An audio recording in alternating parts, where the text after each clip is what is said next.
Radio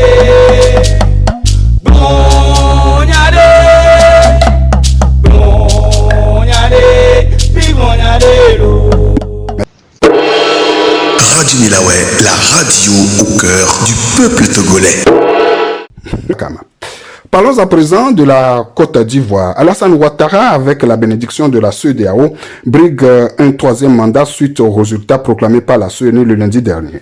Malgré la détermination de l'opposition unie, cette opposition n'a pas pu empêcher les élections. Telle elle l'a annoncé, je voudrais dire. Qu'est-ce qui, selon vous, n'a pas marché? Pourtant, les activistes togolais vous lancent l'appel de suivre le modèle ivoirien. Votre réaction, honorable Manti? Il faut noter que la CEDEAO n'a pas supporté les espoirs des peuples de la sous-région. Nous, les Togolais, nous avons toujours été victimes de la complicité de la CEDEAO avec la dictature RPT unie. Cette institution est malheureusement au constat un syndicat des chefs d'État, même si certains d'entre eux s'en défendent. Nous autres Togolais comprenons bien ce qui arrive à l'opposition ivoirienne et au peuple de Côte d'Ivoire.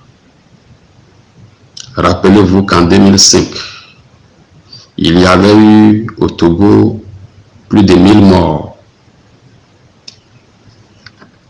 au nez et à la barbe des dirigeants de la communauté internationale.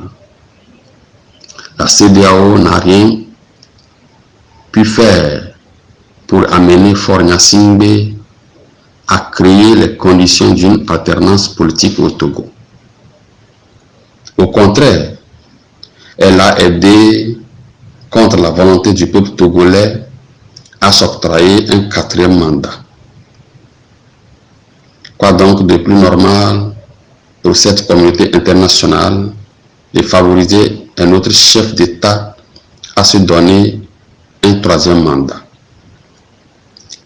Dans ces conditions, on ne peut pas parler d'un échec de l'opposition ivoirienne, mais d'un complot du syndicat des chefs d'État de la sous-région contre les peuples ouest-africains. Je crois que ceux qui appellent les leaders de l'opposition togolaise à l'union ne font pas preuve de sincérité et d'honnêteté. L'opposition togolaise n'a toujours fait que ça. Les exemples du Code 1, Code 2, la candidature de Bob Akitani en 2005, le FRAC, le CSP, le CAP 2015 et récemment la C14 en disent long.